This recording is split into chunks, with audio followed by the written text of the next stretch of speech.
Well, welcome back, everybody. It's another episode of ATL on Fire, and we're hopefully, it sounds like we're broadcasting live now. We'll post this on YouTube later, a little bit edited. Try to edit these into smaller little bites as well. But segments, if you will. One thing I have been doing is thematic segments. On the full video, I'm doing this thing called chapters on YouTube, and so you can kind of bookmark the different topics that we go through. So I'm spending the time at least doing that, even if I don't do separate videos. So very nice. We know the YouTube audience typically likes smaller video, so I'm trying to break that up into 10-minute parts as well. But okay, and we've got a 2-game recap, and we have to talk about last night's very tough loss against Philadelphia. Oof. And the comeback win against DC United, the bottom of the table team that we still had to struggle to get the win against. What? You mean we didn't wipe them off the face of the earth? No. Oh. So, Dave, that's not a good sign. Like I said, the DC United game, I watched on replay, but I was in that fishing tournament, believe it or not. Yeah, did you win? We did not. We did not win. But, it was like a checklist, bucket list thing up on Lake Hartwell. How many fish did you catch? Caught about 4, but none were big enough to weigh, and probably missed about 5 or 6 that came off the line. Fishing story, I guess. But kind of like Atlanta United. Mm-hmm. Yeah, it sounded like only caught a couple of small ones. Oh, so thank you for coming in hot and bringing some red wine. What are we drinking? We're drinking a Hess Select from California. It's a Cabernet Sauvignon from the North Coast. Oh, that's really good. I've had that before. Mm-hmm. That's delicious. It's pretty widely available. It's always consistently good. Yeah. Carmen, what do you think? Very, very good. Excellent. All right. She's getting paid. I should say that 2 things happened. So we harvested our 3rd vintage. We opened the first bottle of the 2nd vintage, which was surprisingly delicious. And the 3rd vintage is now fermenting away. We're going to have an increased production this year at the Emerald Hill Winery from 2 cases to 4 cases. Yeah, so listeners, if you're not aware, Dave started making his own wine with one of our friends, 2 years ago, and you're in your second. No, so it takes 3 years to get a grape, right? Yeah. So, and we actually didn't make our first wine until the 4th year, so we're at 7 years. And I have had a glass of this wine before, and I was absolutely shocked that it wasn't just good; it was very good, and that was pretty amazing. But I guess kind of having a chemistry background helps, and being able to make your own yeast and things like that. Whatever, it does help. Help. So, Dave, what do you want to get into with Atlanta United? Nothing. It's really tough. I appreciate everybody tuning in. Yeah, you got to be a real diehard to still be hanging on right now. Yeah. I'm actually, to be honest, maybe I don't want to shouldn't start the podcast this way, but I'm enjoying watching the games as what not to do in coaching. Yeah, I'm learning a lot. I'm trying to, Yeah, and you were saying Alexi Lalas even got a dig in that said, you shouldn't be learning on the job. You shouldn't have a coach that's learning on the job. Yes. That's a pretty harsh dig, and that's what he said in the pregame. And actually, pretty good commentary from Alexi Lalas, which is rare. I don't think, and I think we'll get into ultimately what I'm really concerned about with Pineda later, but I don't think it's so much that he's learning on the job. It's just that I don't think that he knows how to go about it, and I'll get what I mean that later. Well, yeah, I mean, I agree. Like, I think even just the average person watching what he's been doing, just to your point, he doesn't know how to go about it. I mean, in the last 2-3 games are do or die games. Yep. And I spoke about it before when it was, who did we play before DC and we ended up losing? The Crew. The Crew, and we didn't start Joseph Martinez. Right. And, again, it's overthinking it, right? Like, you start your star player, you start the guy who is the heart of the franchise in those big moments. Yep. And you put it on him, and you at least give him a chance as somebody who's given his heart to the, regardless of what I think of, Joseph's future and, has he lost a step? You got to believe, unless there's something wrong with his knee, that he should be in there playing in these games to, According to the commentators in the last game, in order to try and prove to Pineda that he's really ready to go, he's been volunteering and doing two-a-days. Yeah. So Really? Yeah. it's just more evidence to your point. Like, Pineda doesn't get it. He thinks he's already as his first year coach, like a master of like overthinking. Oh, Cisneros, and I'll bring in Martinez, or you know what? I'm sticking to my guns with Rocco as the keeper, who is just continuing to let in goals. And as we get into that, Carmen, do we have an explosion? I can. Yeah, there you go. and I feel bad for the kid, because like this was his opportunity to prove everybody wrong, including the believers out there that you can be 5'10" and be a MLS goalkeeper, which your trivia the other night basically statistically says it's impossible to be a goalkeeper unless you're over 6'2". I mean, that's right. So the fact that Vélez, where he came from, is basically leading Argentina, and there's a reason they let him go. Yeah. The Mexican goalkeeper I was talking about that was short and successful wasn't Jorge Campos. Campos is who I was thinking of.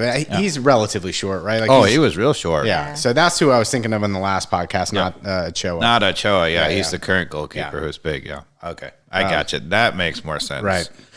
Yeah, but Campos I was going to say, like my point, and it's a different generation too when he was playing, right? The game, and he was still, in my opinion, easy to score. I always loved the U.S.-Mexico games when he was in goal for Mexico, because I was like, what are they thinking putting that guy in goal? So let's start with what? You want to talk about DC United? Yeah, let's start at the very beginning. Do you want to go through some highlights? Where do you want to begin? Yeah, I mean, we can just go through it. This was a home game too at the Benz. Yes. And did you make it, or who all went to use our No, seats? I couldn't go because I was coming back from my son had a tournament in Birmingham, which they won. Nice. Won the whole thing, yeah. Excellent. 18 goals for, 1 against. Wow. Got it done. That's impressive. Yeah. At least you're watching some good soccer. Yeah, they scored some amazing goals, actually. Relentless. I mean, they've got some real attacking options, but yeah. And because they have so many attacking options, their back four just sits at home. Anyway, so good on GSA, Coach Wayne, right? He's got it right. So we're at home against DC United. Now, was this one of Wayne Rooney's first assignments on the bench, or he's been there a couple weeks, right? Yeah, I think it's his second or third game. It's certainly not his first, but yeah, he's been called in to rescue a desperate situation in DC. They're awful. Yeah. I think this game benchmarks why Atlanta United and DC United are 13th and 14th in the table. So if you go to 31 seconds into the highlights, I guess that's where I would say to start. People talk about Cisneros definitely has to be the solution. This is an example of how we really should be creating goals. We're going to go through the middle here, but it ends up on Cisneros' foot and not Martinez's foot, and you can guess the outcome. So, for those who are not on YouTube channel, we're playing. It is sort of a bit of a quick counter. Almada ends up on the ball, plays through. It's a nice combination, and play the clip.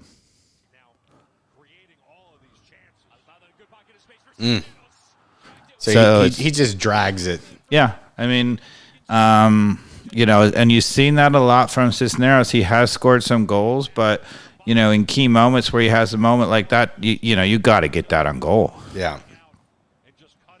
And he's a little bit quick. He got quick and sped up. Yep. Instead of being calm and collected, and he drags it, as you say. Yeah.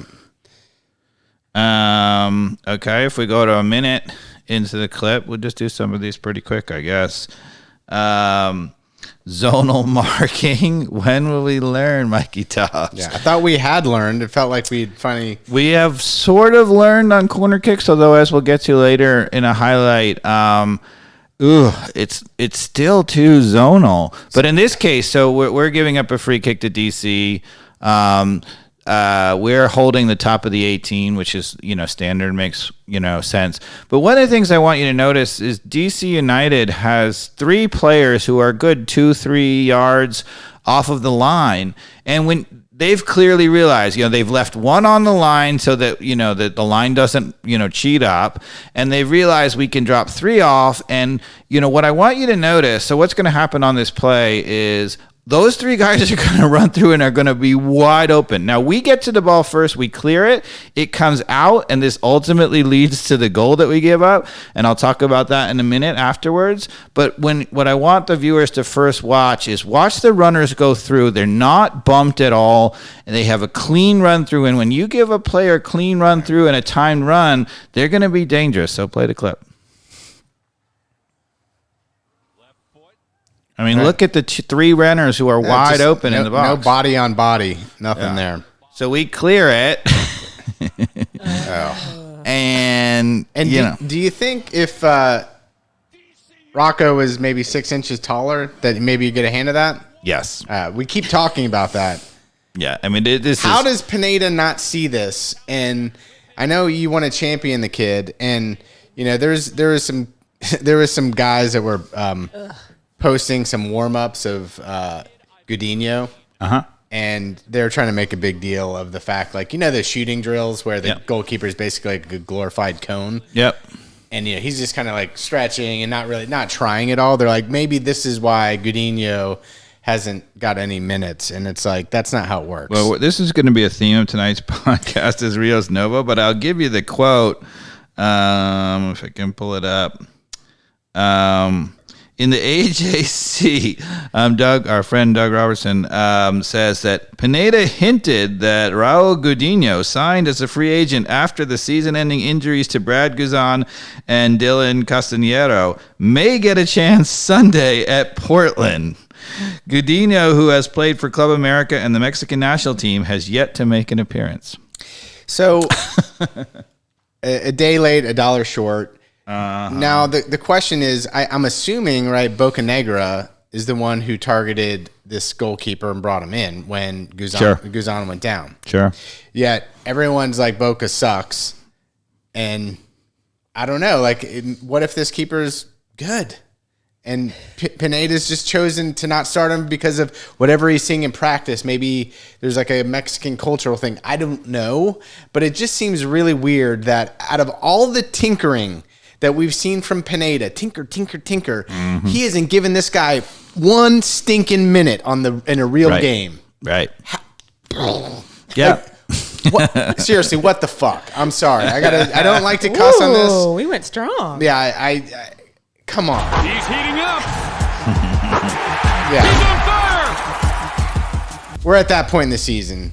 Yeah. It's over. It's on fire. I'm tempted to give you my full, end of podcast analysis, but I'll hold off. Yeah, hold off. But yeah, so in this goal that we give up, right, we've cleared the ball, right? DC United gets it. I mean, he's literally taking it off the chest and he sort of volleys it, but he's on his heels. He gets absolutely no power on the ball. He's a good, 7 yards outside the 18, and Rios Novo gets nowhere close to it, right? I mean, that's just appalling. I mean, you got to save that. I mean, there is zero, sometimes you can say, I don't know, maybe, but you got to save this. And people in the commentators were like, good goal, but I mean, there's no power on this whatsoever. You got to get to that. Sure. Yeah, and it dips, and it takes it does take a deflection, actually. But, I think that's what made it hard, is it actually did take a deflection. But, Yeah. Get up if he's 6 inches taller. So what I was going to point out, this keeps happening, right? Against the Crew, he got a hand to the ball and pushed it into side netting. Against Red Bulls, he should have saved the one up the middle. The first goal against Philly, the third goal against Philly, the goal here, right? By my estimation, in the last 3 games, that's 5 he should have saved. 5, Mikey Dobbs. I know. Right? I mean, in 3 games, right? I think everybody else is seeing it. I feel bad for the kid. I really do. Because he's getting lit up on social media today, from what I've seen. So you hate to see that. Yeah, you hate to see that, but it is what it is. It's a professional game, and he's not getting it done. No, I love the kid.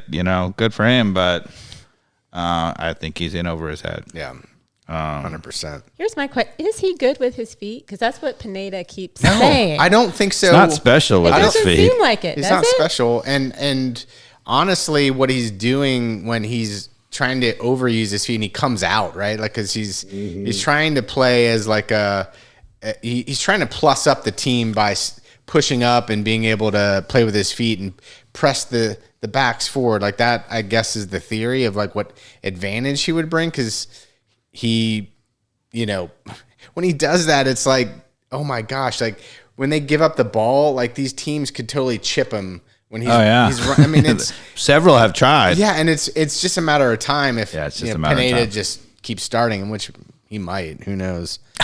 It's just stubbornness, right? I mean, you get. I mean, as Pineda, you get way more access to these highlights than we have, and you're just looking at those from all the angles, and you have to be like, it's so obvious, and it. We weren't talking about it for a little while. I mean, early on. It really wasn't costing us as much, I don't think, but it's become so obvious. We just keep giving up goals, and it's we're at this point, we're probably at 7 goals that he's cost us over the season. And I think over his part of the season. One of the listeners, Bo, was saying his GA for the season is 40. Yeah. Not good. Not good at all. So at 152, we actually scored as you're about to play it. One of the things I will point out just about this goal, right? So it's a header off of Franco, off a corner kick.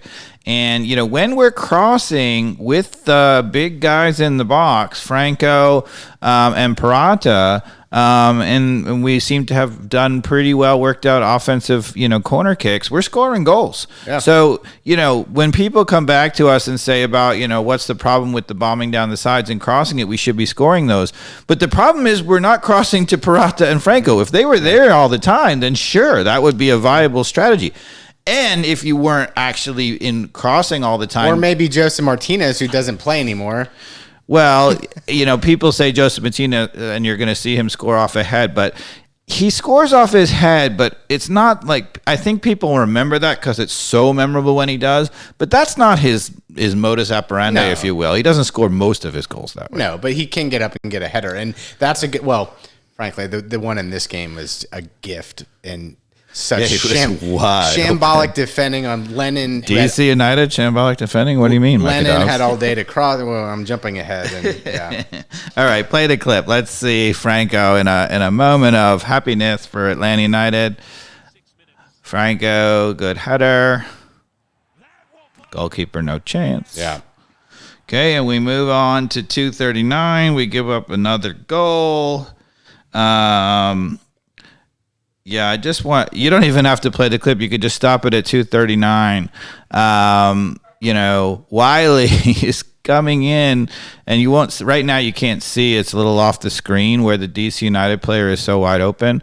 But Wiley is so pinched in, he's very close to Gutman, and the guy out wide is wide open. I mean, if you just play it for the next 5 seconds, you'll just see where he is.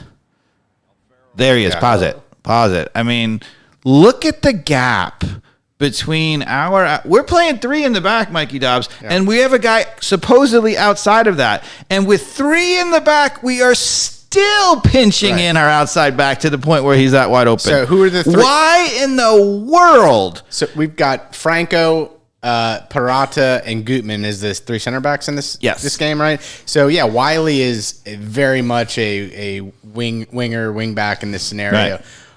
How has this guy got all that space? How? It's impossible. And look at, I mean, we have two defenders there. Just we've chosen not to have one go out wide and actually mark the guy running down the line. Right. Do you think maybe Pineda hasn't told Wiley what his true assignment is? Which no, he has, because in this case, Wiley has sprinted back from being up the field, and he sprinted right next to Gutman. So he's been told to get in, to close down the middle. And I'm like, why? Particularly if you have three center backs. I don't even think you should do it when you have two center backs, but you certainly shouldn't do it when you have three center backs. No, I mean, I think you're saying what I'm saying, which is he's being told the wrong thing by Pineda, which is, get back and out wide, right? Let Pineda or let Gutman stay central here and, make sure this guy doesn't get a cross off. Like, that's your job, is to close the pressure there. And this guy, I'm sure, is going to have all day once he settles. So he actually passes it back to another guy who's also wide open, who crosses it, and they score. Yeah. And in fairness, Franco doesn't do a great job. The guy runs in front of him to head for a goal. But when you give up really, really good open crosses like that, they're whipped in, it's hard to defend. I know. That's why everybody is like they're saying, Franco and even, Parata give up too many goals, but it's a symptom of everything else that's happening that leads up to it. I can hear somebody out there saying, look, you're being hypocritical, right? We get those crosses and don't get goals, and you're saying, why is it so dangerous now? But the guy he's crossing to here is what, like 6'3", 6'2", 6 foot, whatever it is, right? And is clearly, Kamara, that's his role, right? It's the only way he can score. He's not going to dribble around you. And by the way, that was an excellent cross. Oh, it was a terrific cross. But Lennon's been putting in good crosses. Not like, honestly, though, like, that's a good cross. That's a bent ball that's got a lot of speed to it. All you got to do is get any contact to it. You don't see a lot of crosses from Atlanta United like that. Okay, I'm going to disagree with you. Go to 343. Lennon crosses to Martinez for the goal. It's you can go to it. Let's go. Come on. Hey, Dave. First off, you're wrong on your other thing, but you're wrong on this one too. This is pretty much a lobbed ball, and Joseph Martinez. So okay. As this sets up here, you set the scene for them. So I'll set the scene. Lennon's got it in the far right. For whatever reason, he's still able to dribble to the end line and have all day to cross the ball. Like, he really terrible defending. There's like no pressure on him. He has all day, and he plays a fine cross, but it's not what we just saw. It wasn't a whipped, speedy cross that had like an angle on it. He kind of lobbed it up, and Joseph Martinez, for some reason, DC United let him have like 10 feet of free space around him. He just jumps up and generates all the power on his own and puts it in. Totally different than what we just saw. Yep. And if that was a good cross from Lennon, it would have just smacked his head and gone in. Because, by the way, Martinez is wide open here. So if it was a fantastic cross, it would have been drilled at his head and he would have just sunk it into near post or far post. And can you remind the viewers what goal off a cross this is for the season? It's the second, Dave. Second. How many games have we played? So, for all these people out there that say, Lennon is great at crossing, which you were just saying, I totally disagree. This is not that great of cross. Let's let it run. I mean, it's fine. I mean, it works, right? But he's got all day. It is pretty lofted. Yeah, he lofted it up. Yeah, he should have whipped it. You're right. And it makes Joseph do all the work I hate to say it. You're right. Oh, gosh. Damn it. Thank you, Dave. Well, I thought I had the counterpunch to you because I'm like, we can't score for cross, but we can. For a guy who didn't watch the game, I know what's going on. Yeah, you do. Yeah. How do you do that? Seriously, we've only had 2 goals off crosses. But wait, the third is coming. Yeah. There's a third in this game. There's 2 in this game. Yeah, like legit crosses, right? Like this is the second from Lennon. Yeah, that was a legit cross. And so if you go to 509, the third goal off a cross. But here I'm going to say asterisk, caveat. So at 509, we're going to score another goal off a cross. But it starts out as a free kick, okay? And because it starts out as a free kick, the initial free kick is cleared and we get it and get another cross. When the second cross comes, Parata and Franco are still forward, right? And so we are now aiming for those 2 guys instead of Martinez. So it's kind of like a corner. Yeah. It's not a true free. You don't have it in a normal free crossing situation. You don't have your 2 center backs in the box. So play the clip. right? So Lennon on the other side now. Parata, and if you let it keep playing, I want you to notice not only has Parata scored the goal, but right behind him is Franco, and he probably would have scored if Parata missed. So, those are target guys who are big dudes who are going after the ball in the air. That makes some sense to me, but yeah, and that's what one of the comments on the podcast was saying. When we have people in there and there's a good cross, and there's another example from Lennon. That's a great cross from Lennon. That's an excellent cross. That had pace and had a curl to it. Still, I was looking at it after what you just said. It's still got a little loft on it. It wasn't as whipped in as the DC one. No, but I mean, it was also a longer cross. It was to the back post, so it had to get a little air underneath it, and I think he was targeting those two guys too. So in my mind, that was an excellent cross. And I would say we're not going to show the clip, but in the Philadelphia game, late in the game, there's another one that we almost score on, and it's across to Dom Dwyer. And again, if Dom Dwyer was your starting forward, then sure, right? Put the ball up in the air. That guy's an animal, right? Yeah. That makes sense to me, right? But not only we're starting Cisneros or Martinez, and so that's not Dwyer or Franco or Parata. But then you add on top of that, we have a number of guys in our starting lineup who don't go and finish those. Almada, Moreno, Araujo. And those guys can score goals when you play it to their feet. And so when you're crossing, you're not playing to their feet by definition. So it's like a triple threat. Yeah. Okay. We going to Philadelphia? Yeah, sure. Yeah. So this is a team that we knew was going to be hard as hell to beat on the road. Yeah, they're very good. Coming into this game, they had beaten their previous two opponents 6-0, 6-0. So 12-0 goal differential. So the fact that there's a 16-1 goal differential that they've got now after this game against Atlanta United, Philadelphia might be good. Yeah. Well, the interesting thing is, I don't actually like the way Philadelphia Curtin is not my favorite. They play extremely narrow, right? They actually give a lot of the open spaces that we do too. Yeah. Right. But the thing is, they're designed to do that, right? Their entire team is designed to do that, right? Including, the way they defend in the back, when they do give up crosses, they don't have people up, caught up. Even when they're narrow, those guys get out quick to defend. They're designed to do that. It's a system. We do it by accident because guys are up the field and they can't scramble back. So even though I don't like Curtin that much, it's not my favorite formation, it fits their team. Yeah. And they're designing to do it, right? So, I mean, one thing about Curtin is that he lost a couple of his best players. Brendan Aronson was the star of this team. Last year it was the Polish guy. They're all gone, and they're still winning the league. Right. So that's really, really well done. It's good coaching. So why can't – Atlanta United is just not playing as a team. Dig into a little bit of that. Like, what's the – maybe this is like your end of the thing. Yeah, let's finish these highlights, and then I'll tell you let's get through what the problem is. Let's go through the pain of Philadelphia. Yeah, so at 50 seconds in, this is the reason why you don't play a 5'9" goalkeeper. Any other goalkeeper in the MLS saves this shot. Play the clip. So it's outside the 18. He doesn't have a lot of momentum running onto it. He hits sort of a rug burner, right? You got to save that. Yeah. You can't blame the defenders for that. Yeah, I think I'd be mad at my 15-year-old if that went in. Yeah. Troy saves that. Ouch. Carmen coming with the blows. No, but Troy's 6 foot tall. This is true. He's got probably 3 inches on Rios Novo. Everybody calm down. Maybe Pineda, he said he would start him in Portland. Godinho, Even if he does, right? It's 7 games too late.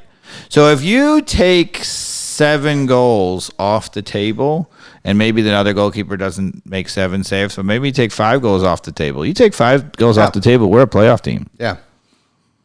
Right? So just by fact of being stubborn and playing Rios Novo, even with all the catastrophic everything else, we're still a mediocre playoff team if he makes the right call on the goalkeeper. Yep. In my opinion. All right, what's next in this game? So, yeah, I think they come back and score one here, right? Make it 1-1.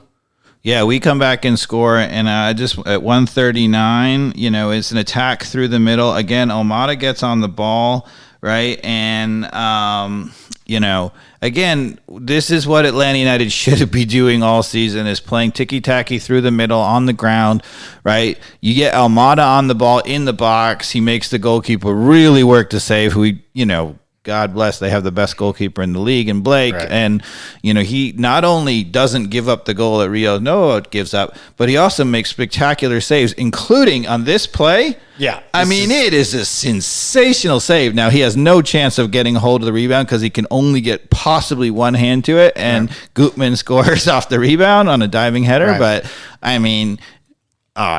this is all the difference. Let it run here. So, there goes Cisneros to Almada. Araujo back to Almada. Oh, that's a good. That is a great save. Goodness gracious. Yeah. That's where a big frame is just, such a big difference. Yeah. Look at the frame on that guy versus, it's everything.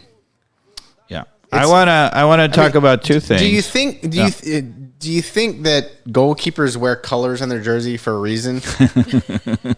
Dave, to attract it. Yeah. Is there a scientific yellow, right? Yeah, it draws your eye to it, and it makes you shoot a little bit more towards the goalkeeper. I think there is some evidence for that. More color and more, I think there's, if there's evidence there, then there's evidence for another foot of jersey. Then I'm gonna hit. Yeah. One of the things I want to point out. So Gutman has scored 3 goals since coming back, which is amazing. All 3 goals were him playing as one of the 3 in a center back 3. And my point in talking about that is when we play our normal defense and you have only 4 in the back and the 2 outside guys are automatically going, everybody knows where the guy is coming from, right? There's no surprise, right? Everybody knows it's going to be the outside backs and it's never going to be the center back.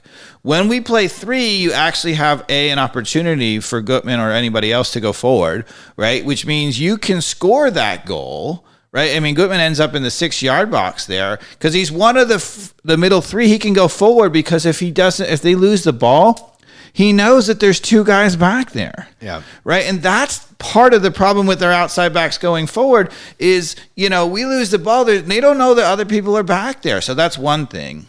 Right. And then 2, right, it's a surprise element, right? So nobody knows where the guy is coming from. Is anybody going to mark our center back coming forward, into the 6-yard box? Nobody's responsible for that. Maybe somebody does a great job and picks him up. Yeah. Right. But as you could see on that replay, he just comes through on the rebound and there's nobody near him. Right.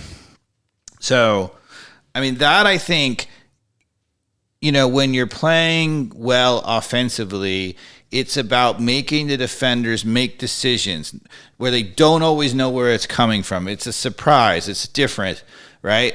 When you don't win the ball further up the field, one of the ways you can break a defense down is have a runner going through where it's not marked.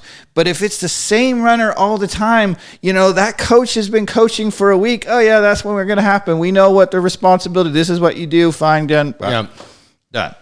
Now, Well, before we go on real quick, some people in the chat have said that we're not playing as a team and folks are kind of playing hero ball. Right. Are y'all seeing that? Yes. But this, there's a tendency to blame players for hero ball, but any team, as soon as it truly goes south and you start to get frustrated, you give up terrible goals all the time, then that happens, right? So, and it doesn't matter. I've seen it even happen to great teams with team players who will pour their heart out for you, whatever. No team can withstand giving up cheap goals. Yeah.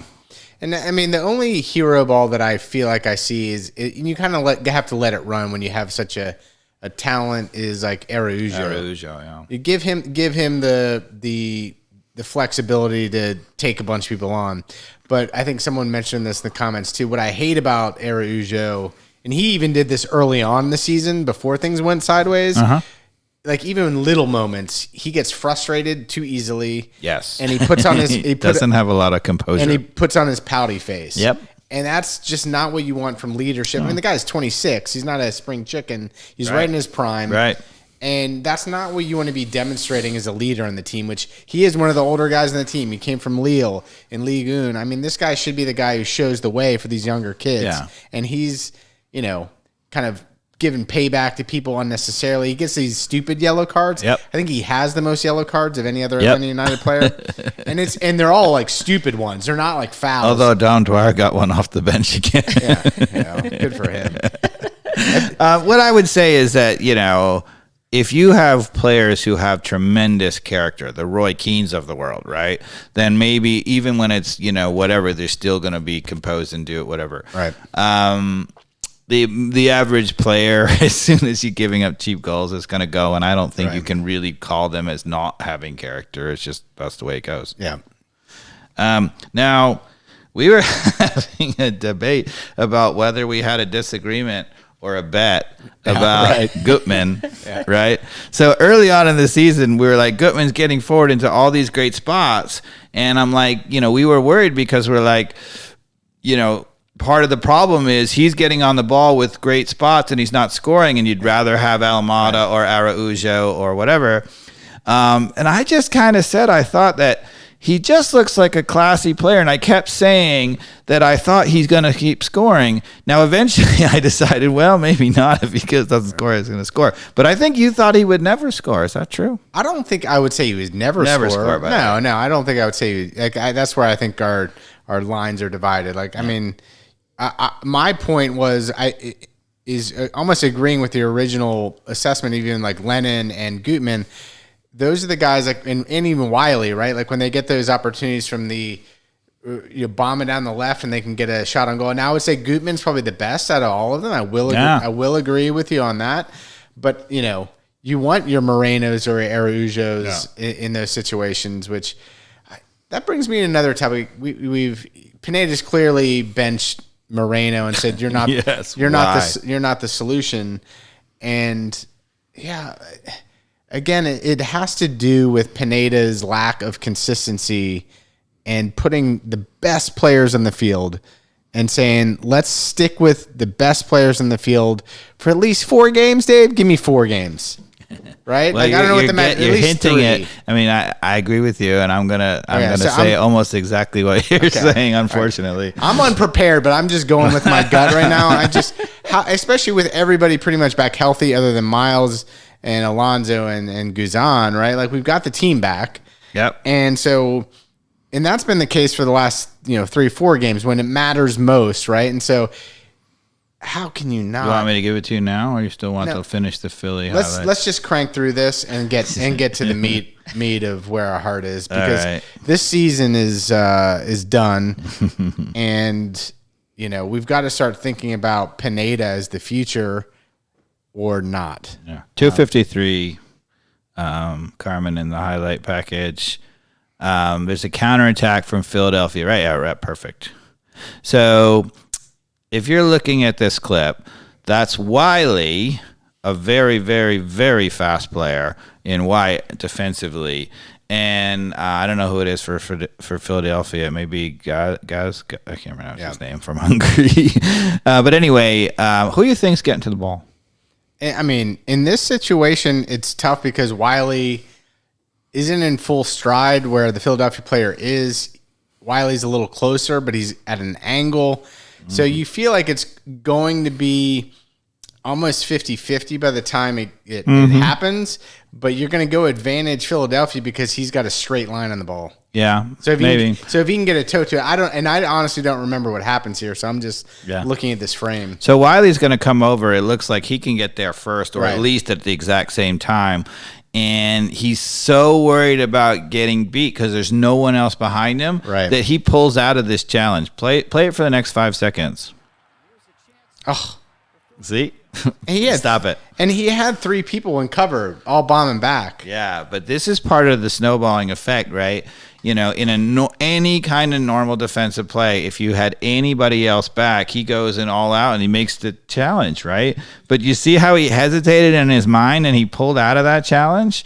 Because so for those of you who aren't on YouTube, it was Philadelphia running towards midfield on a counterattack. Wiley is the only one back because I think it was a corner, and God bless us, only leave one guy back on corners, and he can't make that challenge. He goes to make the challenge, he hesitates, and then he backs out. And at minimum, I mean, he could have just kept his feet and blocked him from doing anything. I mean, there's no way that. Okay, now pause it again. Pause it. So we're going to play it a few more seconds, and you're going to see that he is now going to play the ball to an absolutely offside Philadelphia player. Now, this is something we've talked about in the past. This is my pet peeve on the refereeing thing. And then he lets it go. I'm losing the audio here. Yeah. And then he lets it go to the guy who's onside, who's dragging behind, right? Right. So, in my opinion, he plays it here to a guy who's clearly offside, and it's literally right at his feet. He literally like almost dummies it, right? That's offside, right? He played it to a guy. You can't say he wasn't in the play, right? I would have flagged it, and you know they would say, yeah, but he didn't touch it. I said it doesn't matter. He's in the play. It's the same concept as if an offside player's blocking the vision of the goalkeeper. Yeah, it's the same thing here. It's like he's part of the play. He's making the defenders react in a way that offsides is in and I've told you, it's absolutely ripe for the exploitation. If you're a terrible side and you can't score, send the guy 10 yards offside, play it to him, all the defenders stop, and just count on your guys already knowing that and running on, you get breakaway. Yep. Right, so play the clip. They're going to show it in a reverse angle, and you can really see how offside he is. Saving it off the line anyway there. Yeah, we do. We end up saving it off the line, but here now show it right. Look how badly offside he is, and it goes right to him, and he's just like, "Oh, I'm gonna leave it." Right? That is exploiting the rules. What do you think, Carmen? Yeah, definitely. And he's in Parata's way. Is Yes. that Parata? I can't. Yeah, say it's that word. Parata. But he's also sort of in Parata's way to get that's a to good him. point too. Right? So, yeah. So Pineda was livid about this. I think, God bless, I think that had they scored and they VAR'd this, I think they would have let the goal stand. They said as long as he doesn't touch it, it's okay. And I think it's not okay. It's not okay, Mikey Dobbs. We'll never know what MLS refereeing and VAR would do. Yeah. 3:43. Corner kick. So this is the dying seconds of the half. This is keep going a little further. This is when I stopped listening on the radio. I was like, "Oh, it's going to be 1-1 at halftime." Just go a few seconds further. You're almost there. I was like, "If we can get the tie, I'll be happy." We're on the road in Philadelphia, a team that's better than us. There you go. I was just kind of hoping for a tie at this point. And then we dominated, a large spell of this first half, right? They gave up the first goal that never should have given up because Rios Novo should make the save. Yeah. Then we score right to get it back. But anyway, we're at 1-1 here. And now, Mikey Dobbs, we have it paused here right on the corner kick. Right? Is it zonal marking or is it man-to-man? So we've got a guy who is clearly zoned at the front post. Because there's nobody anywhere close to him. There's a guy at the top of the box marking the guy that he's in the center of the box, but he's marking the guy at the top of the circle. Yeah, sure. It looks like the two guys on the back are marked up 1v1. So there's man v man on the two guys on the end. There's another guy who's kind of cutting in near post, and he looks like he's marked. Gutman, there's a guy in front of him, so I'm assuming he's marking him man v man. And then Wiley is letting his guy standing free in front of him on the back post. So that's the definition of a zone, Mikey Dobbs. So I don't get when you let a guy be 2 yards goal side of you, inside closer to the thing. That's the definition of a zone. So, but there's one guy. It's not even zone. It's just not. Yes, that is zone because the coach has told him that we're going to play those guys across, and so he sees that guy. and he's standing there. Hold on, he's not that much of an idiot. Well, no, I mean Wiley's clearly that much of an idiot. Who's he marking? Like, who's he even zone marking at this point? It does in a zone. You're not marking. No, but that's the whole point. No, I think you misunderstand a zone. I don't misunderstand a zone. I don't misunderstand the zone. Okay. I mean, you might as well walk to the corner flag in this situation. Well, no, he's there in case the ball is delivered there and somebody from the middle runs over to there. Who? What Nobody. is Wiley also has to assess the situation. I know the kid's 17, but who's behind him? Not in his zone. That's not the role. It's Dave. This is what they're being coached. At some point, there's accountability on a player to use your brain. Well. Okay, so you have to have soccer brains at some point. Whether you're playing zone or not, who is Wiley have in this situation that's a threat? Nobody. Even in a zone, right? So you're zoning up. If there were two players that were like coming in away from the back. Well, who's the guy on the front? I don't know who it is, but maybe Lennon or something. Who's on the front post? Who is he marking? No one. He's zone for Yeah, sure. that's zone. But like you What's the difference? Well, what the difference is like you said, there can be one guy who's zone, right? Which could be like a Joseph or Lennon in this case, coming off the near post. Now, if Wiley is marking inside his defender there, then we're all pretty much man v man here, right? Correct. I think that they're correct.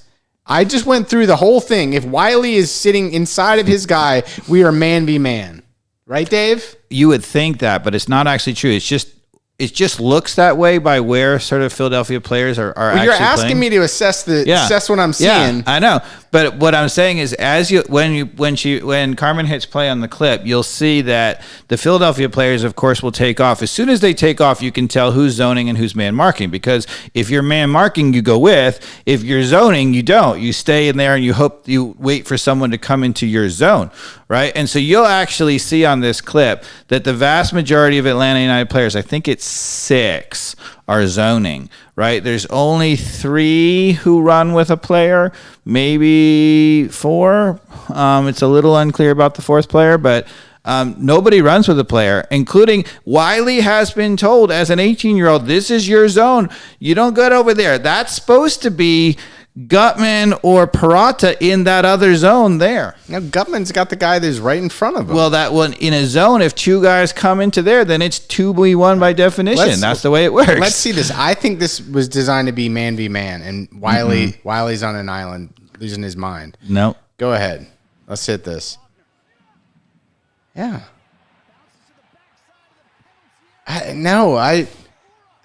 That was supposed to be man v man. The players got it all wrong. No.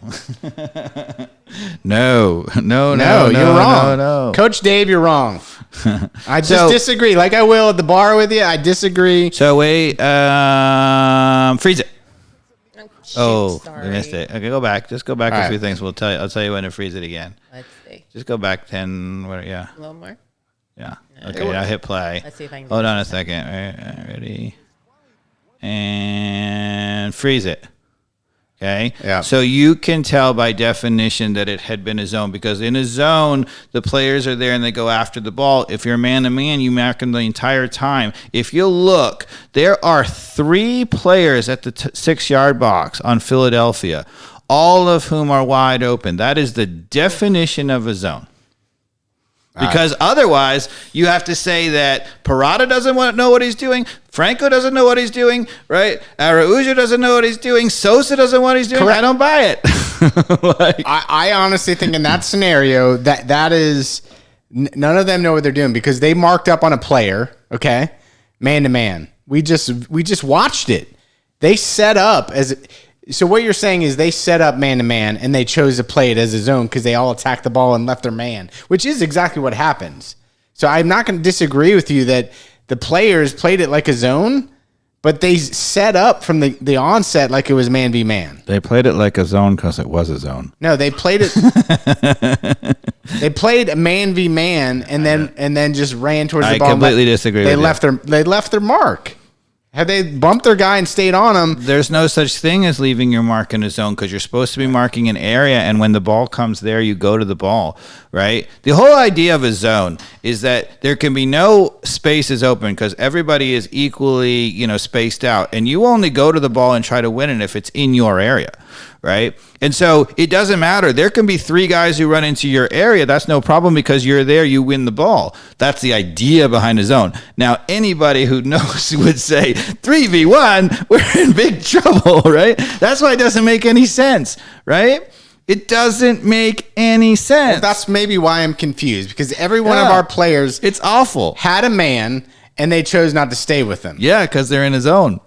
They weren't in his zone. They were man v man, but maybe they were being coached to play that as a zone, Carmen, which what do you I think? don't understand. Carmen, what are you seeing, honestly? No, I too am confused. Were they playing a hybrid, like some man, some zone is what you're saying? Well, the only hybrid was Lennon was free on the near post to attack the ball. No. The hybrid is there was only 3 players who were actually man marking. And you could see that because as soon as that clip played, 3 guys went with 3 Philadelphia players and everybody else stood where they were. I agree. You could only see it when the play plays, right? Yeah, it's really hard to. I'm putting you in a bad situation Correct. by saying who the zone is or whatever. Until you actually see it go, it's hard to tell. That is my point. Okay. Thank you for saying that because you I don't mean to throw you under the bus. That's not my. You're throwing me under the bus because I'm sorry. I didn't get to watch this game. Yeah. I was fishing. Fair. But if you're just analyzing the game, right? You're like, oh, they're all marked up 1v1 except for Wiley, which I don't understand why he's like lingering on the far post. Which Because it's a zone. no, but hold on, stop it. But even in a zone, he shouldn't be there. In a zone, he should be there. No, he shouldn't. Why? The zone is stupid. Who in a zone? That's what you're supposed to do. But who would he be? What in a zone though? You also have to read the. The idea in a zone, you also have to read the setup of the situation, and there was no one where that zone position could have been helpful. Yeah, well, in a zone, you're supposed to stay there so that maybe there's nobody there at all. But let's say it gets deflected and it goes there, or maybe a guy makes a bent run around the far post, and now you're the guy who's waiting there for that run. But you're supposed to stay there. That's the whole point. I know, but no one was going to be there. Yeah, no one could have possibly. been Often there. nobody is going to be there, Mikey Dobbs, because anybody who sees, a good coach who sees that the other team is playing a zone, all you do is overload the zone, right? So if you're playing, you're a football fan, right?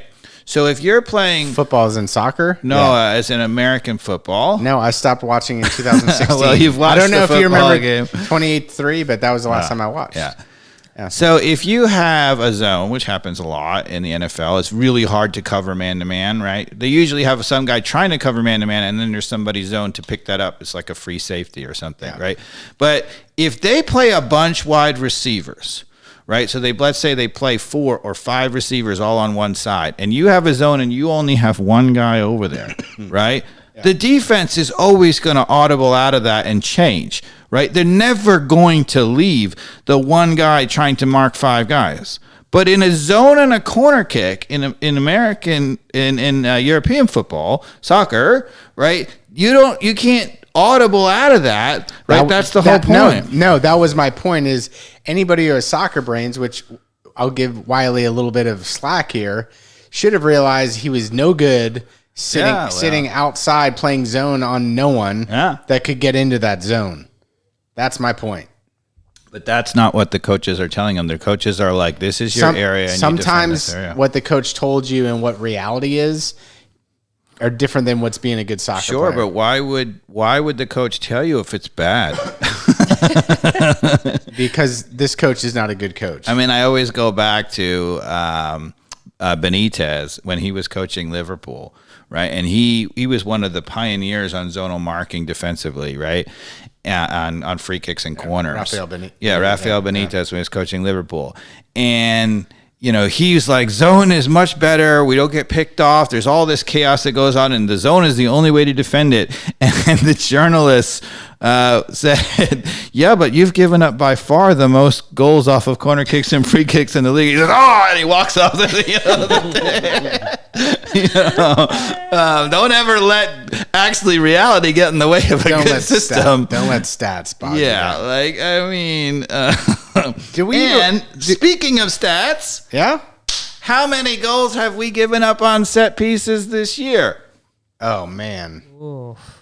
I'm gonna guess like how many games have we played? What are we at? At least 20, right? At least 20, right? Right. Yep. So I'm gonna guess 25 goals. Oh, No, high. That's high. really high. Okay, what's the number? We've given up 12. It's leading the league. I mean, we just. I feel like And none of those have been on. at the beginning of the season. I just felt like all our goals were set pieces. Yeah, we talked a lot about corner kicks. It's really bad. In a typical Premier League season, if you lead the entire league in giving up goals, it's somewhere around 10. The really good teams on free kicks, they give up. There are teams that give up like 2, 3, right? I mean, if you get it right, you get it right. And it makes a huge difference. You know, 2 or 3 and 12 is really big. That's a lot. Let's get through this package of highlights here of us getting drummed 4-1. Yeah, so there's only one more highlight. God bless. 4:59. I'm frightened. Yeah, Rios Not Novo. like, Rios Novo. Okay, so what's going to happen is Philadelphia's going to cross the ball. It gets headed a mile up in the air. Any goalkeeper who had any height would come and claim. And he comes and absolutely obliterates the Philadelphia player, gets nowhere near the ball. It's by definition a red card. And the only reason why the referee doesn't give him a red card is the referee feels so bad because he looks terrible and they gave up the goal. Because he falls over, the ball drops down, and the guy just kicks it in the goal, Mikey Dobbs. All right, let's see this. All right. You're not going to be impressed. It goes up. Watch me right. go. I did watch this earlier. And why? I mean, why did Rios Novos come out for that? As a 5'9" goalkeeper, you cannot come out for that. That's what it is. But a good goalkeeper would come and claim that. Or a up in tall the air, one. yeah. Yeah. But he absolutely obliterates. Watch how he hits the Philadelphia player. I mean, he punches right through him. Yeah, but if you're a big player there, you get away with that because you're just a big player. Sure. But when you're a little guy who punches somebody in the face, But he gets nowhere close to the ball, no, and the ball drops behind him. He wasn't. He was at least a second and a half late to that. I mean, that was awful. Yeah, he wasn't. He was never getting anywhere close to that. That was depressing. Can we stop watching this highlight? Yeah. All right. Okay. So let's get to the. I'm just gonna reiterate what I said before from Doug Roberson. Pineda hinted that Raul Godinho may get a chance Sunday at Portland. You think? Oh, my goodness. You think? How long ago would you have made that change, Mickey Does? As soon as he was available, Dave. Like that's. Yes. I was so excited about the guy. I was Yes, because we were like, and we said this actually at the time. If you go back in the podcast, we said, "Look, God, great. We had Pineda. He bailed us out. Pineda. We had Rios Novo for a week. He bailed us out, but now we got a good tall goalkeeper. Right. Let's go." And I said at the time, he is not our answer. Right, even before any of this happened. I was excited about Godinho. I was like, all right, great. We got this guy who's got experience. Was it Guadalajara he was at? And Club America. No, I don't think so. Godinho. It said Godinho, who has played for Club America and the Mexican national team. That's according to Doug Roberson. Okay, then there you go. Either way, I expected him to get a start right away. At least once he got comfortable with the club, he was healthy. Give the guy a start. And Pineda, give him a chance. What in the world could be going on behind the scenes where this guy can't even get a minute? I don't know. I mean, the people on Twitter happen to think he's not a good enough cone during the warm-ups for the strikers to shoot at him from the penalty spot. I'll take a 6'3" cone over a 5'9". 1,000%. Every time. I mean, you hate to say that because you're like better goalkeeper, but it doesn't matter. You could be a twice as good goalkeeper and you're still not as good at 5'9" than a 6'3". Yeah, but I'm with Mikey Dot. He tinkers with so much. You set me up. Why not? It's like, I mean, I have to say, dear podcast listener, Mikey Dobbs and Carmen have not been. This is not a setup. Okay. All right. But you're saying the exact same thing. So here it is. Right. So Pineda is always a few weeks late in figuring out a problem. Okay. So, I mean, the Rios Nova was a perfect example. The fact that he is now considering making a change is a little bit too late. But even more importantly, right, he has no ability to figure out which changes are working and which are not. You know, for example, I'll give you an example, right? So Araujo, right, at some point in the middle of the season, he switched him from an inverted to a normal, right? Right away, he assisted the ball with his left foot, right, and he got a chance on goal. It looked like it was going to work. But he put Araujo right back to inverted. So maybe he didn't think that worked. Maybe he didn't. But here's the thing, okay? And this is exactly what you guys have been saying. When part of the problem, a huge part of the problem, is when you change so many things at once, when you do that, it's really, really hard to figure out which changes are working and which ones are not, right? If you're not really seeing the problem, right, then, you know, if you were to see the problem, right, you make a change that you think that will fix the problem, and you stick with it. But if you don't really see what the problem is, you're not sure, right? Then you have no conviction. You switch things back. You start switching this, and shortly thereafter, you start becoming a tinkerer. The only thing Pineda has kept consistent is Rios Novos in goal. Yes. And this is a guy that's supposed to be analytical.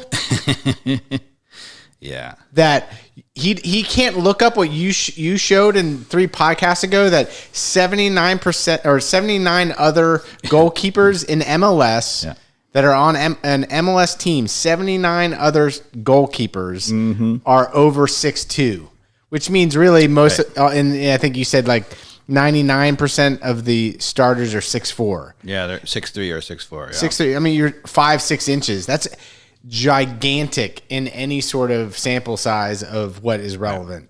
So at the end of the day, in my opinion, coaching is about seeing and understanding, right? And I don't think Pineda sees or really understands. For example, if he really saw or if he really understood, he would have at least tried an experiment of not sending the backs forward all the time, or even there have been occasional moments where we've looked mediocre the whole game. We've finally gotten a game-tying goal or a go-ahead goal, right, Mikey Dobbs?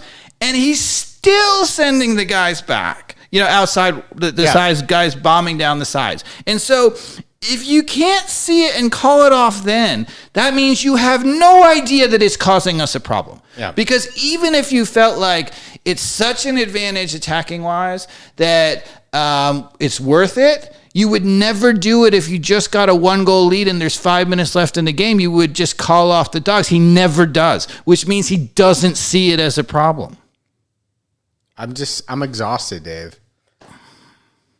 That's it. I'm really exhausted of where we are as a So he's seeing little things, he's switching things, some of which are working, some of which are not, but you have no ability to identify that because you're making too many switches, right? And he can't really figure out, and he doesn't really know exactly what the problem is, so he's trying this, he's trying that, whatever, and you can't figure it out. It becomes tinkering. Yeah. Right? It becomes waffling, right? The players don't know what you're doing then.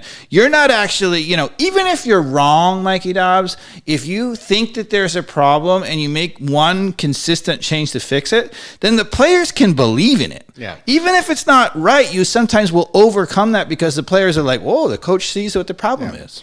So Dave, and we talked a little bit about this in the last podcast, right? So if somebody's assessing the performance of Pineda, yep, it would have been Darren Eales previously. Like whose role would that be to make a decision? Like, is this the right coach? I still think it's probably Boca Negras, but I don't really know. Like, that's what I'm saying. Okay, Boca Negra has potentially the power to say, okay, Pineda doesn't get it. God bless. I hope he does, and I hope. And this is where, like, if I would love to know, like, who can we ask this question to get to an answer, right? Because Darren Eales, Jason might know some about Okay. inside working, about who would really make that call. And that's a question you can ask him. You can't necessarily ask a guy who's within the system to, throw the coach under the bus or whatever, but you can ask him who's making that call. yeah. I mean, but right now, Jason Longshore for the. but right now, right? Like you can only assume, as far as someone who has any qualification to do it within the front office, is Bocanegra, correct? Yeah. So sure. the only person right now to go to Darren or to go to Arthur Blank with any sort of gumption and be like, look, we tried the Pineda experiment. We brought in the nice guy to, fix the Heinz water break fiasco of somebody who I still think Heinz was our guy, dude. He's certainly better than Pineda. He's definitely better he's than a Pineda. nut job. It's a nut. I like nut jobs. You know this. No water for you. I love that. Oh God. That's how I grew up. You don't need water. Who cares about the rules? You can't train, 17 days in a row. Who needs water? Just go. Like, come on. Damn They're straight. professional. Like, you die on your own time. Yeah. You play here, go home and die. Don't do it here. But that we're at the point now where we're looking at 2023, right? So now you got Bocanegra trying to figure out, okay, what roster change things need to happen, what coaching changes need to happen, because he's the only guy qualified to consult with Arthur Blank, right? Somebody would have to sack. Well, Hold on, I want to stop you 1/2 second there. We're still only 3 points below the playoff No, line. we're done, dude. We're done. Will you stop it? I agree Stop with it. you, but Stop it. just to be fair to the people out there who might be like, "Are we truly done? Is it over?"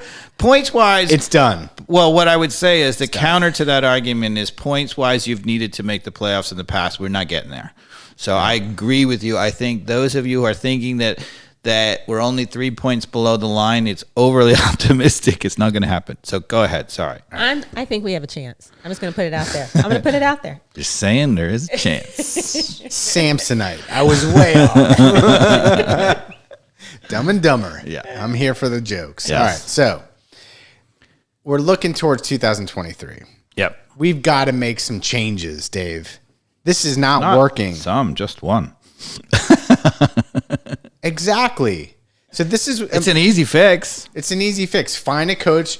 We've talked about it before, who has a resume that's a winning resume. Mm-hmm. So you don't make the change unless you find that guy who's willing to come to Atlanta, Right. and be the coach who has a winning resume. Right. There's a ton of options. I'm sure there's a ton of options out there.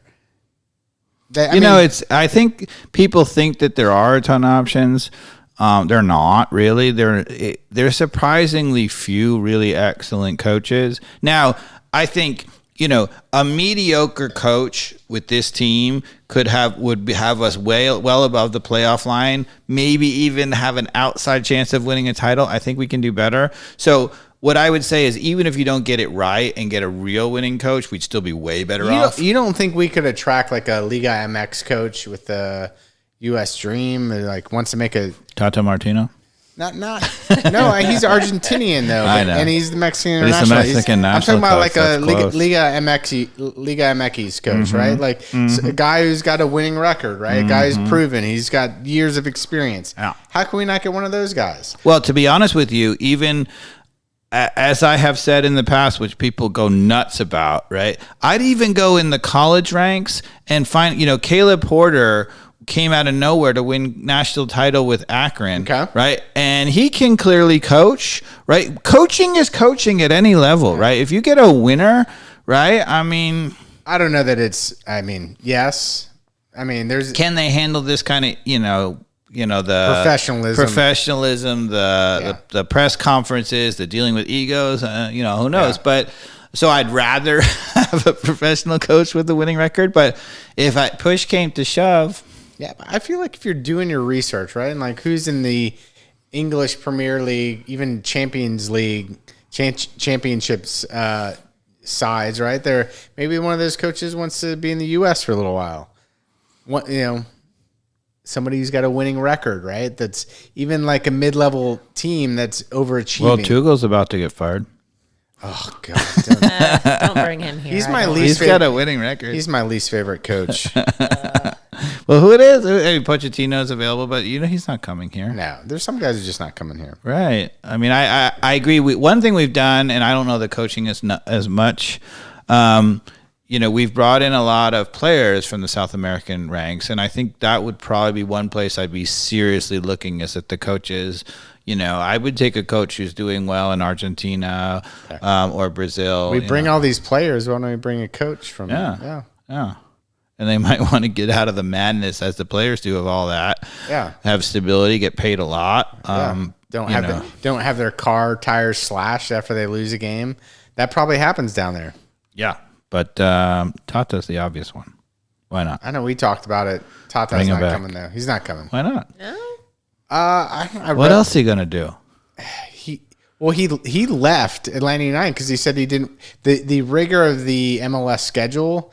He's traveling so much, and that's why he took an international job. The coaching duties are much less in terms of like your schedule. Yeah. He was like, I can't be away from my family this long. So he was away from his family in Argentina. And so I think the Mexican international job affords him that private jet flight back to see his family more often. Sure. So I think that Yeah, the ultimately- internationals, they really don't play very often. No, they don't. So, so sadly, I think that's the X factor of why Tata is not coming back. I feel bad. I feel like we're letting down the podcast listeners because I really don't have the expertise of all the coaches down there, and I don't even know where to do a deep dive. I feel like we should be helping them, but at some level, does it really matter anyway, right? Because we might come up with the best coach, but Atlanta United is not listening to us. But to me, for example, if we go back to France. Right? Yeah. And we were talking about it last week, right? How nobody was just clamoring to get the coach that Paris Saint-Germain got is beyond me because his record with every team has been super successful. Hello? Yeah. Yeah, well, I think Elliot has my positive outlook on life. He says, give Pineda one more season. No, we're not. No. Well, if he goes, No. he also says Pochettino. Because he's had enough of a runway here. He's been here about a year, which means he's going to have a year and a quarter, right? By the time it wraps up. Mm-hmm. And he's making such fundamental bad decisions. Yeah. You have to judge. It's hard to bet on him. You have to judge, and you say, look, people will say like, oh, Sir Alex Ferguson lost for 3 years in a row before winning, and all these famous coaches did that. But you got to understand that those coaches took over a club that was in complete disarray with a squad that was not so good. Right? They didn't come into a club that has the most expensive roster in the league, and I think a decently composed roster. Sometimes just most expensive doesn't equal good. But I think there is talent and composure. Whether or not that is complete talent to win MLS or not, you can argue whatever. I think it is. I think there is enough talent to win MLS with this team. But it's certainly not talent to be flirting with last place. Yeah. So there's a lot of social chatter out there on turning the whole thing upside down. We got to get rid of all the players other than like 3 players, and it's like, Dave, talk some common sense into some people. Like, this roster is not that bad. Well, it's interesting, because there's a tendency to throw the baby out with the bathwater, right? In that you see it's bad, it's gone bad, and then you're just like, the players have to be bad. They can't have the right attitude or whatever. And that's quite often true when you see a team performing this badly. Yeah. But every once in a while, you see a coach who is literally maximizing awful, right? And all you do is you have a new coach comes in, and you've seen it in sports. There are moments a new coach comes in, and boom, the team goes from like last place to winning the title in a year. Yeah. And I think, and how do you know when it's that versus something else? But if you look at our team, right, you've got players who can just beat players like cones, right? I mean, Araujo has not been effective the whole year, and you can say that whatever, but he goes around players like cones. A good coach can use that.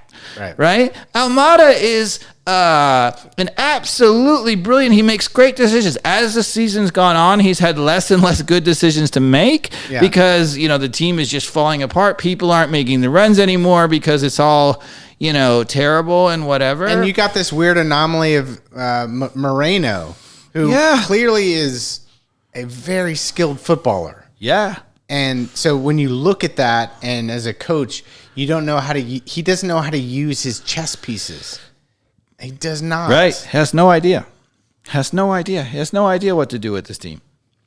So Dave, well, again, I'm going to just rewind. What would you do if you're starting against Portland? Yeah. You have this starting lineup. Easy peasy. You have the starting roster. Yep. Who are you starting against Portland? Let's go through the 11. Gutman at left back. Let's go from goalie. Oh, goalkeeper Coutinho. Oh, really? Oh. Why is that? Because he is 6 inches taller than Rios Nova. We got that out of the way. Move on. And even if he's like a statue, terrible, whatever, you still get There's no way that you played for Club America. He played in the Champions League, this guy, in Europe. And he's played for a Mexican international star. There's no way he's like a stiff ogre, whatever. He may be not as great as we think he is, but he's still better than Rios Nova. Unless there's some sort of George Best story back there where he's getting shitbagged at the bar. Maybe. Like, that would make sense to me. Like, that would make sense, right? But, like, can we talk about it if that's the case? Yeah, if that's the case, send him to rehab. And then if you're... if you're Pineda and you know something like that, then you can't. You're like, I can't keep getting blamed for this. This guy needs to go to rehab or whatever. Right. You gotta do something. At least we're making up good rumors. All right, on from the goalkeeper. All right, Gutman, who I think to me is shown nothing but excellence. His defending is excellent. His positioning, he reads the danger. He gets forward, and if he were given an opportunity to actually read the game and go forward when it's on and don't go forward when it's not on, he'd be brilliant. Mm-hmm. Okay. Obviously, in the center back, I would play Franco and Parata, right? Do I think that either of them are absolutely superior? No. There is a reason that when we give up all these crazy things, they're not bailing us out enough, right? So I don't think they're great. But they are certainly serviceable, and if they're really protected, I think they could be great. We could have a great defensive team. So who's going to protect them? So the two players you're protecting them would be Sosa and Ibarra. Okay. Right? I would have Sosa as a true defensive midfielder. Your job is to sit in and break up everything. On the most dangerous player, you are, the guy who's, organizing and starting the recycling. And the first guy you get to organize with is Ibarra. I'm on the most dangerous guy, and you get to point to Ibarra, who works his rear off, right? As the second guy. And if you have that, and they are dedicated to defending, right? Then anytime we lose the ball and they start to play out, first of all, we don't have the madness of somebody wide open because our two outside backs are not going to be going up the field like they were, right? At most, we will ever have one of our four defenders going forward. Okay. And I would give the license to any one of them to go forward, to be attacking. They win the ball, play it, and step forward into the midfield, keep going. But there will always be three back. There will always be Sosa sitting in front of them. And there will be Ibarra, who's truly in the center of the field. So Sosa's on the most dangerous guy. He's pointing to Ibarra. We got three guys back. So you're essentially saying there's always five guys back then? Yes, there's five guys back all the time. Because if one winger wants to bomb up, go ahead, but you got the five that are five guys back all the time, and occasionally six. Right. But don't ever press both fullbacks up, because then you're at best leaving four in the back, but probably less than that. So if Gutman is down the left side and going forward and bombing forward, which he can do if he's played the ball and he's going forward, then Lennon or Hernandez would be all the way back. And they could sneak up with the play, maybe even get towards the outside of the penalty area. But depending on who's there, if there's a guy back there, you get on him and mark him because you're a defender. Mikey Dobbs.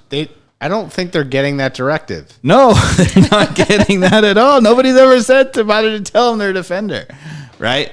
So I would, to be honest with you, I think I would probably play Hernandez because his natural instinct is to stay back rather than Lennon bombing forward. I was about to ask you that. As much as I love Brooks Lennon, who do you play as a right back? I would say Hernandez. Right. Because he's defensive. And it's not because I don't dislike Brooks Lennon. Correct. He's just not set up for this team. Well, and Brooks Lennon could also be an outside midfielder at times and can give you some goals. And late in the game, if you're down a goal, right, and you're bringing on the extra forward in Dom Dwyer, right, or Cisneros, a tall guy, then you could replace Hernandez with Lennon, and now you have a guy crossing to two guys in the box who are big, who are sitting there.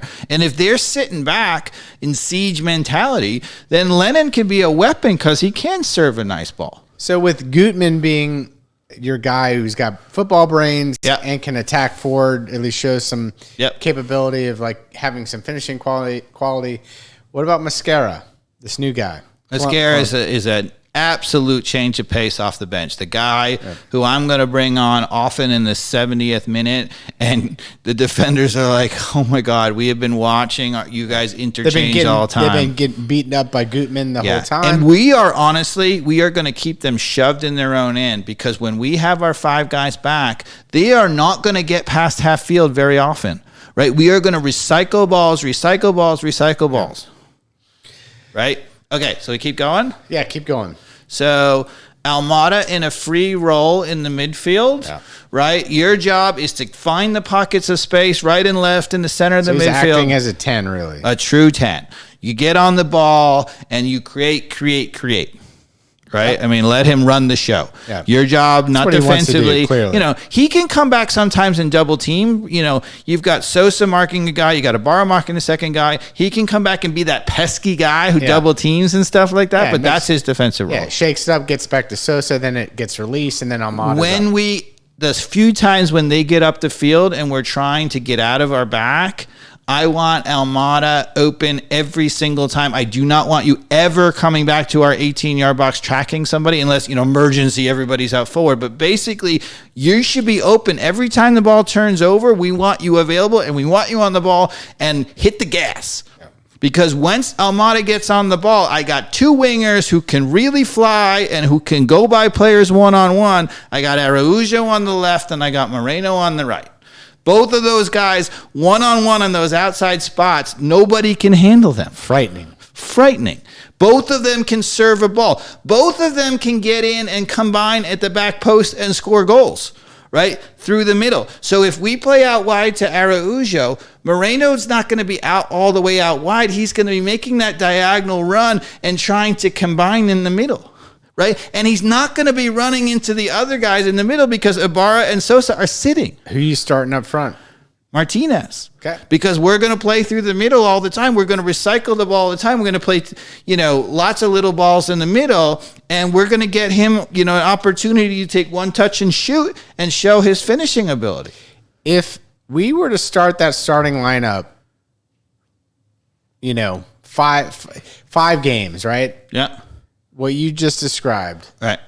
I think we would win at least 4 of those games, right? And I'm not being, and I guarantee you, there's some listeners out there just disagreeing adamantly with what we're saying, but you're wrong. And then you have players off the bench who can change the game. Yeah. So you have Mascaro, who's got pacey. He's left-footed. You got Lennon who can come on. You got Lennon who can cross. And you can, in a siege mentality game, a team that, gets a fluke goal and is up 1 and they're packing in back at home in the Mercedes-Benz. You can bring on Lennon at right back, and you can bring on Dom Dwyer, and you can bring on Cisneros. Yeah. Right. And at that game, when they're packed all in the back and there's no more room for ticky-tacky in the middle and you're having to serve balls in late in the last 15 minutes, you can bring off Joseph. What happened to Josetu and Hyman?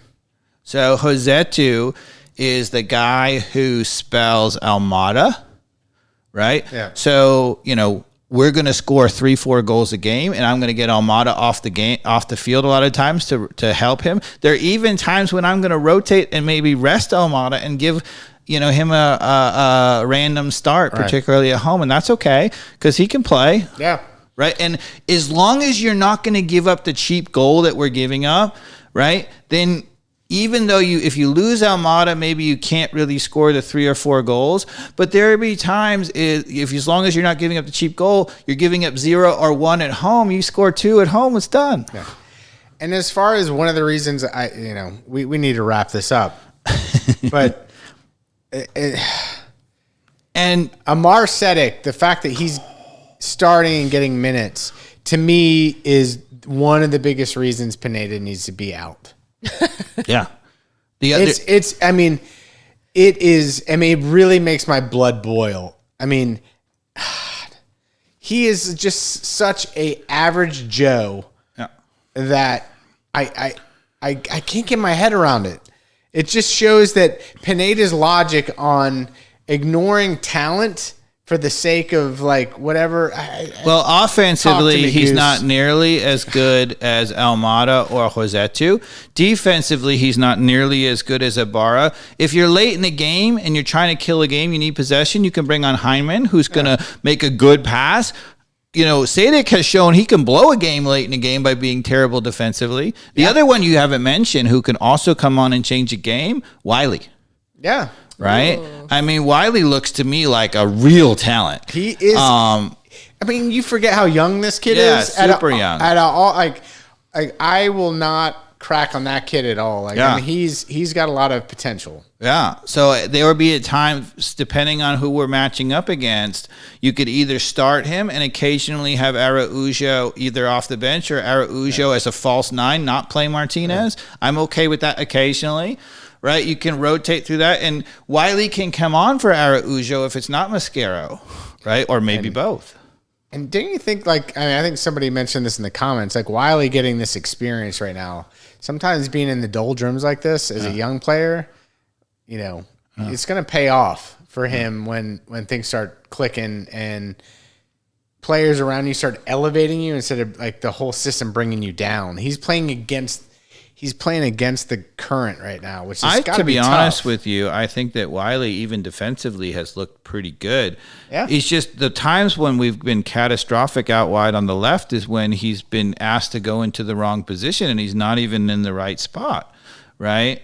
So, that to me is much bigger problem.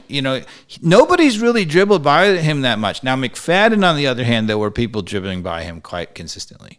So I know you're not a fan of McFadden. To me, it's not that I'm not a fan of McFadden, but McFadden cannot be a right back. He is not a right back. If he's going to do anything, he has to be an attacking role. Yeah. He's got to be a midfielder. All right. So, Dave, we've talked about it all. What are you expecting at Portland? What do you want from the rest of the season? Let's use the last 2 minutes here to talk about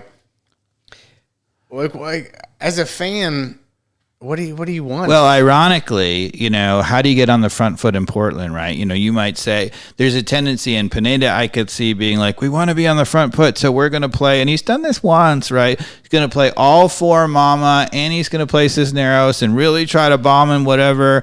To be honest, that's not getting it. The way you get on the front foot is to have the back 4, the back 6 stay at home and control the middle. I know. That's how you get on the front foot. He doesn't understand that. Yeah. Right? Yeah. In the modern game of football, that is how you win games, is by controlling it. And then you also have to have players who can take advantage of it. If you win the ball up the field and you give the ball to a guy and he can't take advantage of a one-on-one, you're lost. And so many coaches don't have that. If you're most MLS coaches, you're I can do all the organization I want. We win the ball up the field. We get it to player X, and he still can't take advantage of it. So, listeners, if you can imagine a back 4 that's disciplined to stay back. Yeah. You have Sosa, who's sitting right in front of them reading the game. Yeah. And you have a pesky Ibarra, who's a young kid who he's gritty and he'll make some mistakes. Sure, he'll get a yellow card here and there. Let him go out there and try to press it. And there would be times at home where you might replace Ibarra with Josetu and have a really more aggressive offensive at home where they're going to bunker in on you. That would happen once you're dominating the league and people come in and just park the bus on you. And so in that scenario, can you imagine the ball accidentally getting kicked up to Moreno, Araujo, Almada, Martinez consistently? It's been this. I mean, this is the conversation we've had since like week 3 of this podcast. Yeah. And that's all I have to say. That's it. Forrest. That's it. I appreciate everybody tuning in on the YouTube. Yeah, thanks for hanging with us. We're hanging in there. We're going to hang in there. I think, we are, I mean, I know we can be a little negative sometimes on this podcast, but I think it's more being realist and actually trying to break down what's really happening. Yep. So I think that's where we're coming from. I think our heart is with Carmen, and we want this team to win in Portland. Carmen still thinks we can win. I'm telling you. Wouldn't that be amazing? But the problem of the pessimism is where the big flaw is, and I think it's the guy who's running the show, and it's Pineda. And unfortunately, we've got to make a change. I don't know if Carlos is going to be able to make that move or not, but let's see, Dave. Yeah. Next, I mean this weekend is going to be the crux of whether we're looking forward or Portland's not good. They could be beaten at home. They're way down the table, but this team on the road can't win. We just can't win. And the reason why you cannot win those games, period, is you cannot get any wins on the road when you're giving up cheap goals at home. Now, maybe we don't give up. Maybe, one thing that could have been happening that we might not know with the 5 in the back, which I think is way better considering his crazy bomb up the side thing, right? Maybe the defense has gotten better and we're still giving up goals because Rios Novo is just terrible.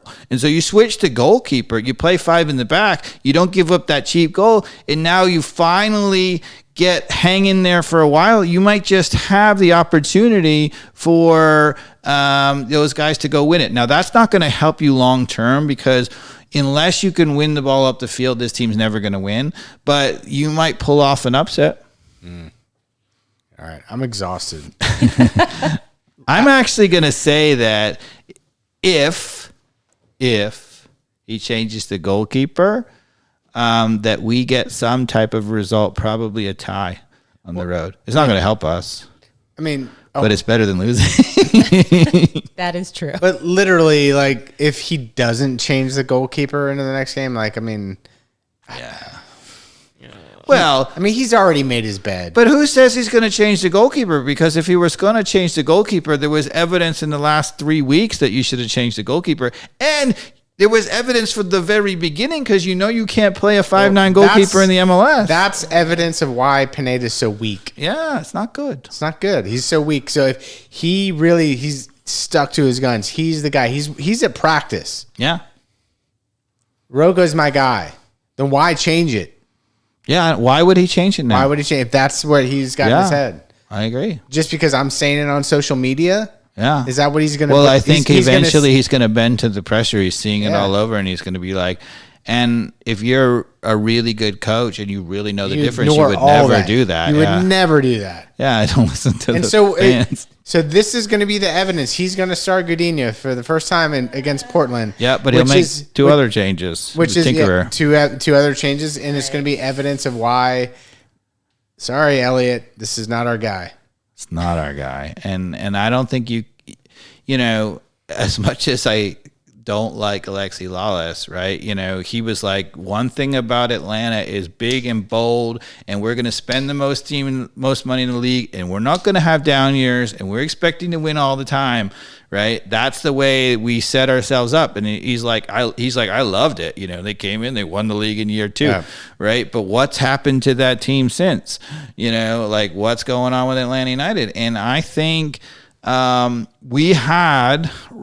they did not do a good job with the turnover after we won the title. We couldn't keep the whole team because it was too expensive. There was salary cap, all kinds of problems. Almiron was gone. We did not do a good job turning it over. That next year after the championship, the players they brought in, they were a bunch of, the Shays of the world, Breck Shays of the world, were terrible. But they recovered from that. right? And they actually have put together an absolutely brilliant squad, in my opinion. Yeah. Everybody online disagrees with you, but I agree with you, Dave. So, All right, it's us against the world, Mikey Dobbs. Thanks for listening. ATL on fire. Yeah. Thanks for listening, everybody. We'll be back in a week or two. Take care. Cheers. Bye, guys.